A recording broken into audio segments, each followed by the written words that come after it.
मला कुठेतरी असं वाटतं, की लग्न आधी किंवा करिअर हे म्हणण्यापेक्षा म्हणजे ही काही स्पर्धा नाहीये.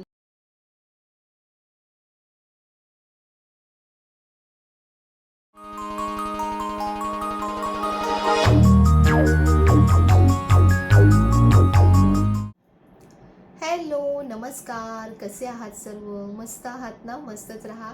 सर्वांना सर्वप्रथम श्री स्वामी समर्थ. तुम्हाला सर्वांना आजचा दिवस खूप छान आनंदाचा आणि आरोग्यदायी जाओ. तर थंबनेल तुम्ही बघितलंय आणि थंबनेलवरून तुम्हाला समजलं असेल, की मी आज काय बोलणार आहे. आणि हे ना तुम्ही असं खूप ॲडवाईस म्हणून घेऊ नका. हे फक्त मी तुमच्याशी मैत्रीण म्हणून एक जसं आपण गप्पा मारतो ना, तशा मी तुमच्याशी गप्पा मारणार आहे या विषयावरती. कारण बऱ्याच अशा कमेंट्स आल्या होत्या आणि मागच्या वेळी जो आपण मेनोपॉजचा विषय घेतला होता, तर त्यानंतर बऱ्याच ताईंनी किंवा दादांनी सुद्धा या विषयावरती हात घातला होता.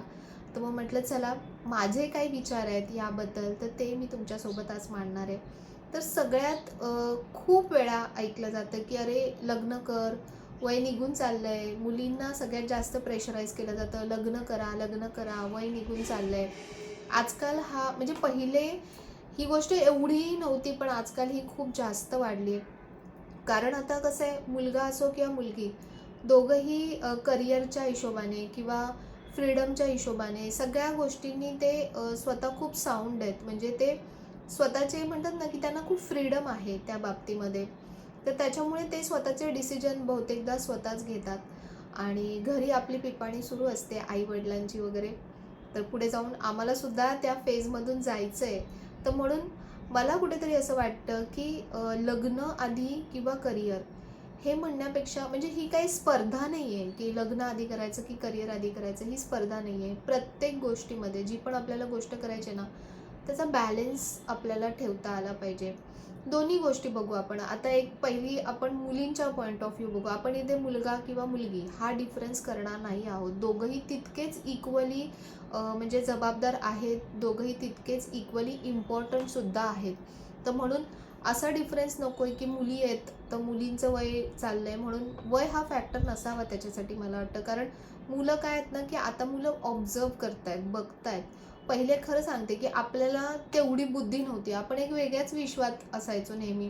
म्हणजे आपण त्या वेगळ्या फेजमध्ये असायचो, की लग्न ठरलं, तर मग असं छान पुढचं लाईफ कसं मस्त असेल, असं तसं वगैरे आपण वेगळ्याच दुनियेत असायचो. आपण ह्या गोष्टींचा, प्रॅक्टिकल गोष्टींचा आपण खरंच खूप कमी विचार करायचो.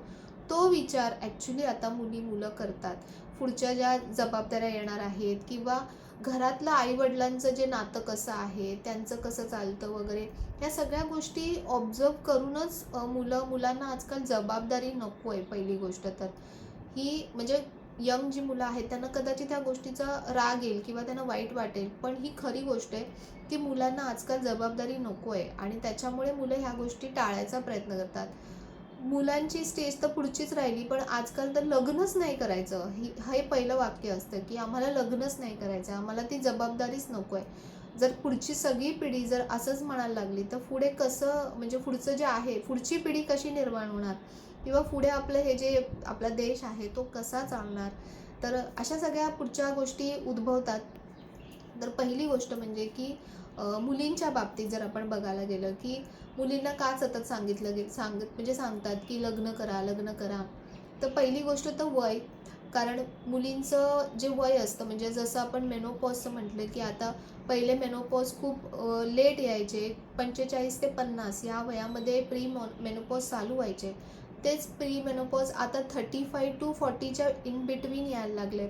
म्हणजे विचार करा, की समजा तुम्ही लग्नच 30च्या नंतर करायला जाताय, तर ऑलमोस्ट 35 पर्यंत म्हणजे त्याच्यानंतर पण लगेचच किड्ससाठी विचार केला जात नाही. त्याच्यासाठी 2-3 वर्ष पहिले ब्रेक घेतला जातो, छान टाईम एन्जॉय केला जातो आणि त्याच्यानंतर मग मुलांचा विचार केला जातो. पण तोपर्यंत मुली 35शीला येऊन जातात आणि मग त्याच्यानंतर प्रॉब्लेम सुरू होतात. ते म्हणजे की प्रेग्नन्सीचे.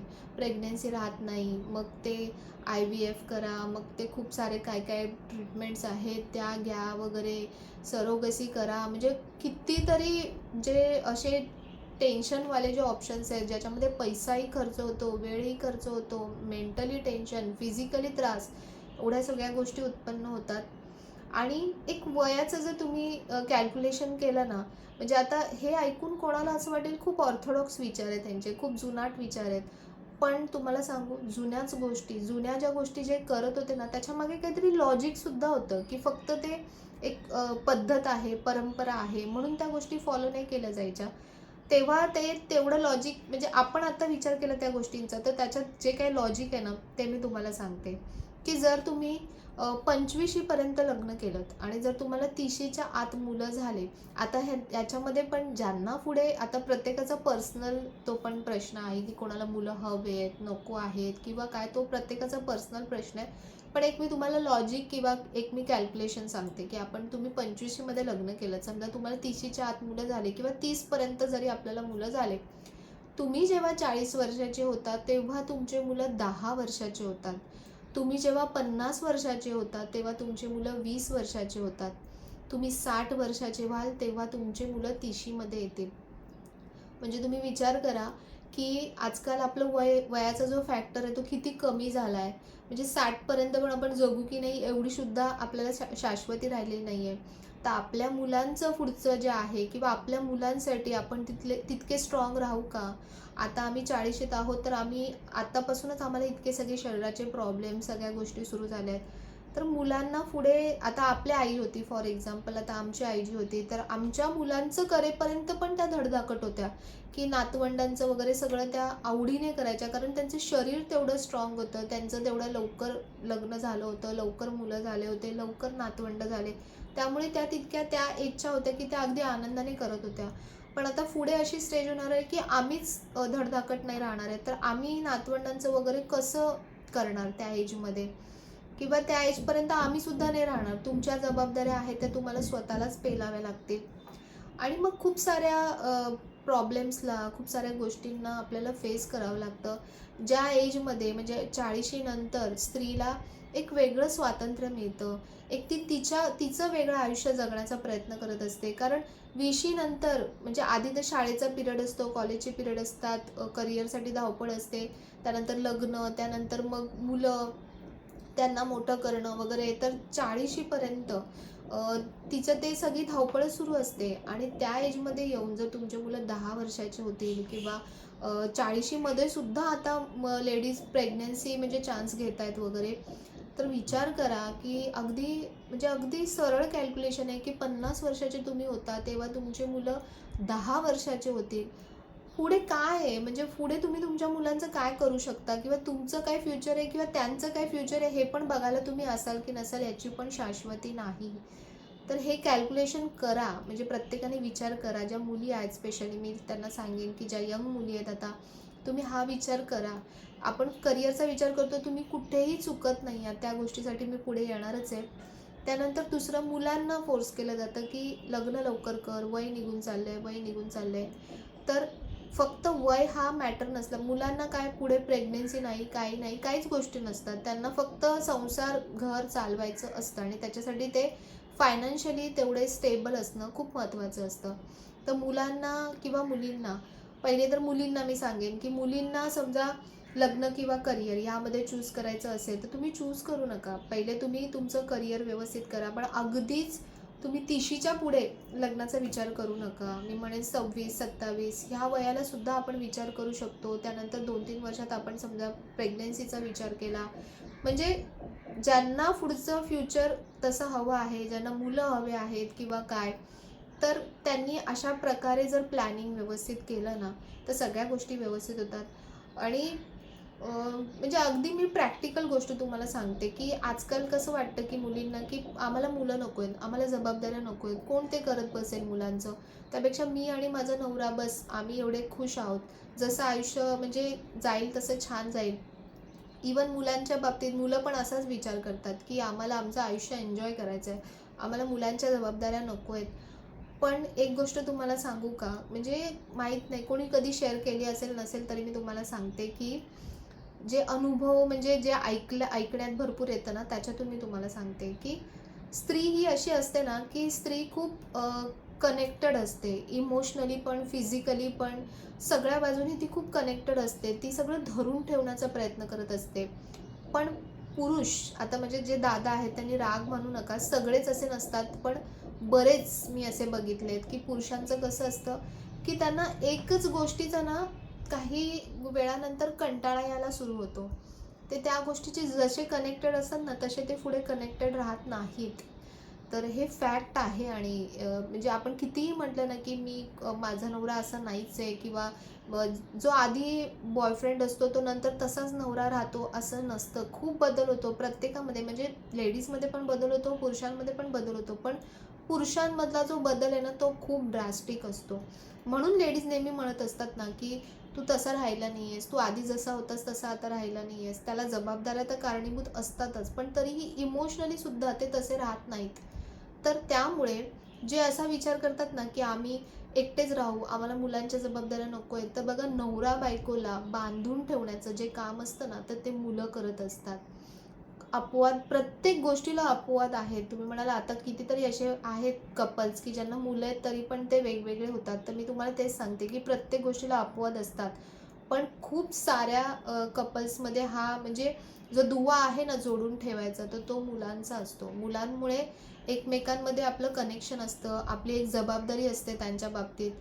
अगदी एखादं तरी म्हणजे मूल असायलाच पाहिजे. एखाद्या स्त्रीला जे स्त्रीत्व जे मिळतं ना ते खरं मुलांमुळेच मिळतं.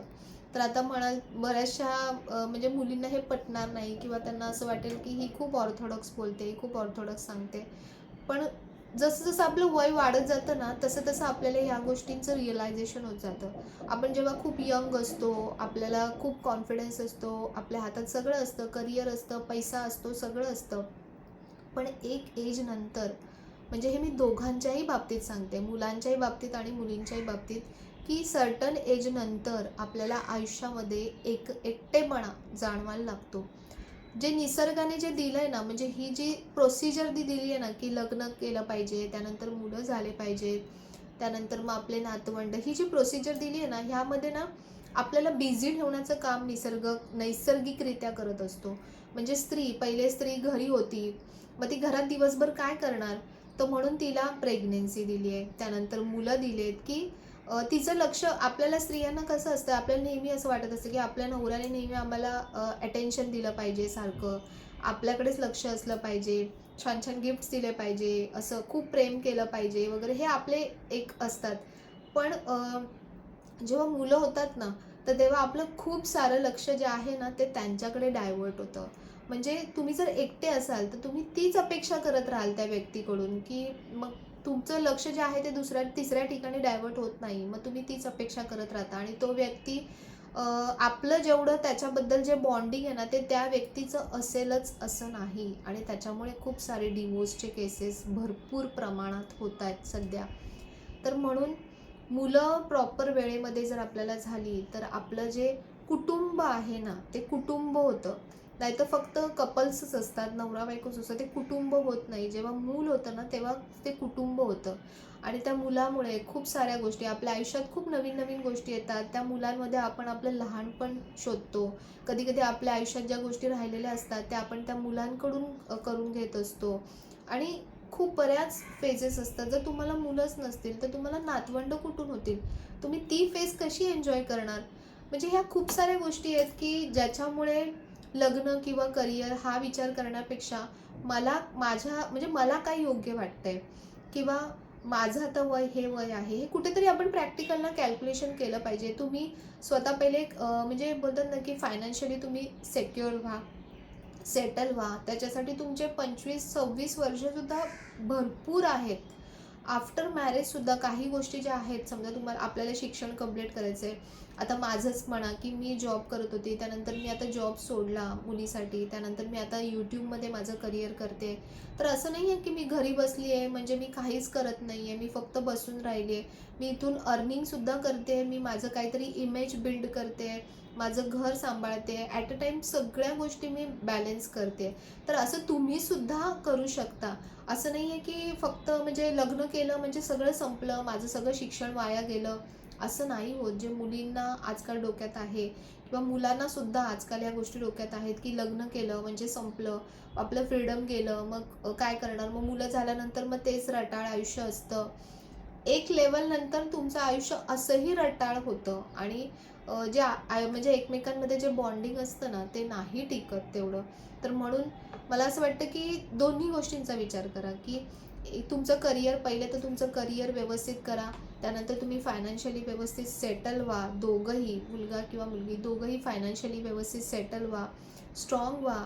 त्यानंतर समजा आपल्याला ज्याच्याशी लग्न करायचं आहे त्यांच्याशी तुमचा व्यवस्थित संवाद असला पाहिजे, की पुढचं नियोजन एकमेकांबद्दल आपला त्याच्यामध्ये संवाद असला पाहिजे, की पुढचं कसं नियोजन आहे, काय करायचं आहे आपल्याला, मला पुढे काय करायचं आहे आयुष्यामध्ये. त्याच्या बाबतीत जर ओपन असू ना आपण एकमेकांबद्दल. आणि आता मुलं खूप फ्री आहेत. पहिल्यासारखं नाही राहिलं आहे, की म्हणजे मुलीच्या मनातलं ती सांगत नाही किंवा मुलांच्या मनातलं ते सांगत नाहीत, अशी परिस्थिती नाही राहिली आहे. आता खूप ओपन झालं आहे. तर त्याच्यामुळे आधीच जर ह्या गोष्टी आपण व्यवस्थित विचार करून घेतल्या किंवा एकमेकांशी संवाद तुम्ही ठेवले व्यवस्थित, की आपल्याला पुढे काय करायचं आहे, कसं करायचं आहे, तर अगदी पुढच्या गोष्टी छान स्मूथ होतील आणि तुमचं पुढचं जे आयुष्य आहे ना ते खूप छान होईल.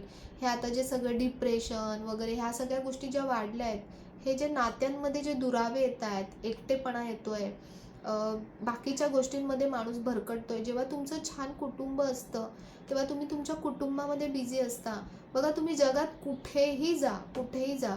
जेव्हा तुम्ही तुमच्या घरी येता ना, तेव्हा तुम्हाला जे सुख मिळतं, ते तुम्हाला जगात कुठेही मिळणार नाही. फॉर अ चेंज किंवा थोड्या टाईमसाठी आपल्याला छान एक्सप्लोअर करायचं आहे, फिरायचं आहे वगैरे, सगळं मान्य करते.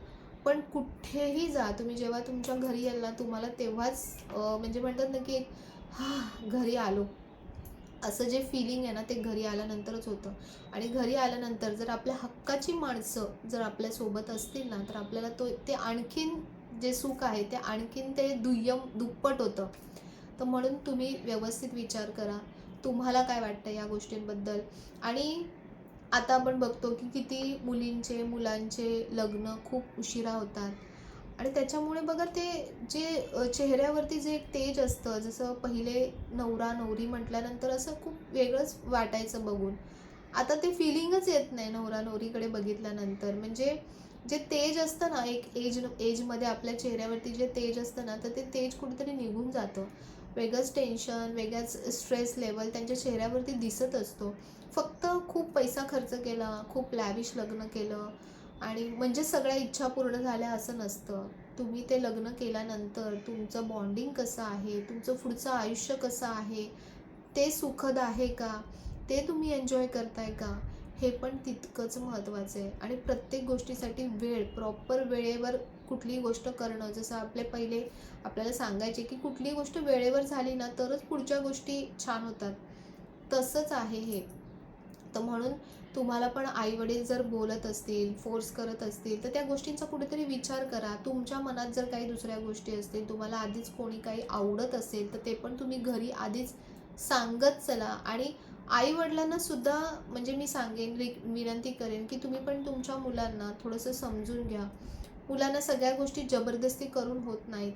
तेही काही गोष्टी जे विचार करतात ना, तर ते बरोबरच आहेत. कारण आता सध्याचं जे वातावरण चाललंय, की म्हणजे बऱ्याच गोष्टी आपल्याला काय-काय ऐकायला येतात. तर त्याच्यामुळे तेही कुठेतरी ना अनसिक्युअर्ड फील करतात. कारण आपण जसं लहानपणापासून आहे ना सगळ्या गोष्टींमध्ये ॲडजस्ट करत आलो, सहन करत आलो किंवा आपण कुठल्याही परिस्थितीला आपण फेस करत आलो. ते मुलांमध्ये आता राहिलेलं नाही आहे. त्याचं कारण आपणच आहोत. कारण आपण मुलांना सगळ्या गोष्टी अगदी इझिली देतोय. ते मागायच्या आधीच आपण सगळं त्यांना अवेलेबल करून देतोय. त्याच्यामुळे ह्या सगळ्या गोष्टी त्यांच्यामध्ये राहिलेच नाही आहेत. पेशन्स राहिले नाही आहेत. पण त्याला ते पूर्णतः ते जबाबदार नाही आहेत. काही पर्सेंट मी म्हणेन की जी परिस्थिती आहे किंवा आपलं जे त्यांना वागवणं आहे किंवा आपलं त्यांना जे देणं आहे, तर त्याच्यामुळे सुद्धा त्यांच्यामध्ये ह्या गोष्टी आहेत. पण बऱ्यापैकी त्यांना प्रॅक्टिकल नॉलेज आहे, की प्रॅक्टिकली कसं असलं पाहिजे, काय असलं पाहिजे हे त्यांना कळतंय. पण कुठेतरी थोडंसं जे हे टायमिंगचं जे आहे ना, ते त्यांना कुठेतरी कळलं पाहिजे. दुसरी गोष्ट की जबाबदारी घेणं हे ते शिकले पाहिजेत. नाहीतर मग काय होतं ना, ह्याच्यामुळेच पुढे डिप्रेशन येणं, एकमेकांशी न बोलणं, मग डिव्होर्सपर्यंत प्रकार जाणं, ह्या सगळ्या गोष्टी त्याच्यामुळे वाढल्या आहेत. आणि आपण जेव्हा यंग एजमध्ये असतो, मी मगाशी पण म्हटलं, की आपण जेव्हा यंग एजमध्ये असतो, तेव्हा आपल्याकडे सगळ्या गोष्टी असतात आणि आपल्याला असं वाटतं की म्हणजे मी आयुष्यात सगळं काही करू शकतो, मी पैशाने सगळं काही घेऊ शकतो, पण तसं नाही होत. एक एज नंतर तुम्हाला एका पार्टनरची खरंच गरज असते आणि तो पार्टनर जर तुमचा आधीपासून असेल ना व्यवस्थित तुमचं बॉन्डिंग, तर त्या लेवलला पोहोचता तुम्ही, तेव्हा तुम्ही एकमेकांना खूप छान प्रकारे समजलेले असता. म्हणजे तुमच्यातले गुण, दोष सगळे. बघा जसं मी 100% परफेक्ट नाही आहे, तसं समोरचा व्यक्तीसुद्धा परफेक्ट नसेल. तो जसा असेल ना, त्याच्या गुणदोषासकट आपल्याला त्याला स्वीकारावं लागतं. हळू-हळू प्रत्येकामध्ये बदल होतात. असं नाही आहे की माणूस जसा आता 30शीमध्ये जसा असेल, 40शीमध्ये, 50शीमध्ये तसाच राहतो, असं नाही आहे. तर दोघंही एकमेकांना म्हणतात ना, की गाडीचे चाकं दोन्ही असायला लागतात, तेव्हाच गाडी व्यवस्थित चालते. जर एक चाक पण डळमळीत असेल ना, तर गाडी व्यवस्थित चालत नाही. त्याच्यामुळे ह्या गोष्टींचा विचार करताना, लग्न किंवा करिअर ह्या गोष्टींचा विचार करताना तुम्ही सगळ्या गोष्टींचा विचार करून, बॅलन्स करून तुम्ही डिसिजन घ्या. कोणावरही असं मी फोर्स नाही करत आहे, की मुलगी आहे तर तू लवकरच लग्न केलं पाहिजे किंवा मुलगा आहेस तर तू पण लवकरच लग्न केलं पाहिजे. असं माझं काही कोणावर फोर्स नाही आहे. हे फक्त माझं एक मत मी व्यक्त केलं, की ह्या सगळ्या गोष्टी असतात, की ज्याच्यामुळे आपल्याला फोर्स केला जातो. पण माझं पुढचं आयुष्य कसं असेल, जर मी आज 35शी नंतर लग्नाचा विचार करेन, माझं संपूर्ण करिअर व्यवस्थित मस्त करेन, सेट करेन आणि मग 35शी नंतर मी लग्नाचा विचार करेन, तर त्याच्यानंतरचं माझं आयुष्य कसं असेल? माझा जो पार्टनर असेल तो कसा असेल? मी जर मुलांचा विचार करत असेन, तर ते होईल का प्रॉपर व्यवस्थित? आणि मला कुठल्या-कुठल्या फेजमधून जावं लागेल? मला कुठले-कुठले फिजिकल जे त्रास आहेत, मेंटल जे त्रास आहेत, ते मला बघा जेंट्सला कंपॅरेटिव्हली कमी गोष्टी असतात मॅनेज करायला, पण लेडीजला खूप साऱ्या गोष्टी असतात. तुम्ही भले कितीही लोकांना जुमानू नका, लोकांचं बोलणं जुमानू नका, पण आपलं जे मन आहे ना, ते कुठेतरी आपल्याला जेव्हा दुसऱ्यांचं म्हणजे मूल बघतो किंवा जेव्हा दुसरी आपण लहान मुलं बघतो, तेव्हा आधी तुम्ही तिशीमध्ये खूप बोलाल, की मला मुलं नको आहेत किंवा काय नको आहे. पण एक एज नंतर कुठेतरी बाईचं एक स्त्रीत्व असतं ना, ते कुठेतरी जागं होत असतं आणि मग कदाचित तेव्हा वेळ निघून गेलेली असते. तर म्हणून असं नको व्हायला. आता मुलं असंच म्हणतात सरळ, की आम्हाला खड्ड्यात पडू दे आणि मग आम्हाला कळू दे, की कसं होतं, काय होतं. मग आम्ही आमचे डिसिजन आपोआप घेऊ. तर बाकीच्या गोष्टींमध्ये ते ठीक आहे, की ठीक आहे त्यांना पण काही अनुभव आले पाहिजेत तेव्हाच ते शिकतील. पण ह्या ज्या गोष्टी आहेत ना, ह्या अनुभवातून आम्ही तुम्हाला सांगतोय, की तुम्ही थोडा व्यवस्थित प्रॅक्टिकल विचार करा. तुमचा जो जोडीदार किंवा जोडीदारीण जो पण होणारी असेल, तर त्यांच्याशी तुम्ही छान ओपन माइंडली तुम्ही संवाद करा. मुलींना पण मी सांगते, की तुम्ही हे विचार करत बसू नका, की मी लग्न केल्यानंतर माझं सगळं संपून जाईल. असं असं काही होत नाही. तुम्ही व्यवस्थित बोलून घ्या आधी, विचार करून घ्या आणि त्याच्यानंतर तुम्ही प्रॉपर तुम्हाला योग्य वाटतोय का तो जोडीदार, त्याच्यानंतर तुम्ही विचार करा. पण मी म्हणेन की वयाचा नक्की विचार करा, कारण ह्या गोष्टी पुढे खूप मॅटर करतात. स्पेशली मुलींसाठी खूप मॅटर करतात. मग त्याच्यामुळे लग्न की करिअर हे सर्वस्व तुमच्यावरतीच आहे. फक्त मला जे काही पॉइंट्स वाटले, की अरे ह्या बाबतीत थोडंसं आपण बोललं पाहिजे, कम्युनिकेशन केलं पाहिजे. कारण बरीचशी आता यंग मुलं-मुलीसुद्धा व्हिडिओज बघतात. तर त्याच्यामुळे तुम्ही छान विचार करा, छान व्यवस्थित डिसिजन घ्या आणि पुढे जे काही कॉम्प्लिकेशन्स क्रिएट होणार आहेत, तर त्याचा विचार करून तुम्ही आता निर्णय घ्या, डिसिजन घ्या छान आणि तुमचं आयुष्य पुढचं खूप छान होऊ दे. स्वामींच्या कृपेने सगळ्यांचं चांगलं होऊ दे, सगळ्यांचं भलं होऊ दे, हाच विचार आहे याच्यामध्ये. तर तुम्हाला काय वाटतं? तुम्ही मला सांगा. मी आतापर्यंत बऱ्याच गोष्टी सांगितल्या, पण तुम्हाला काय वाटतं? की खरंच लग्न म्हणजे लग्न पहिले केलं पाहिजे, की करिअर पहिले केलं पाहिजे? तुम्हाला काय वाटतं हे तुम्ही पण मला सांगा. मला पण तुमचं कमेंट्समध्ये ऐकायला आवडेल. तुमचे पण काही व्ह्यूज आहेत ते पण मला ऐकायला आवडेल. इवन फक्त म्हणजे माझ्या एजमधले किंवा थोडे पुढच्या एजमधले नाहीत, तर जे यंग मुलं-मुली असतील, तुमचं पण काय मत आहे, ते पण मला नक्कीच तुम्ही सांगा. आणि जर व्हिडिओ आवडला असेल, जर हा संवाद जर आवडला असेल, तर व्हिडिओला लाईक, शेअर, सबस्क्राईब नक्की करा, हाईप नक्की करा. पुन्हा भेटूया आपण अशा छानशा व्हिडिओमध्ये. तोपर्यंत सर्वांना बाय आणि सर्वांना श्री स्वामी समर्थ.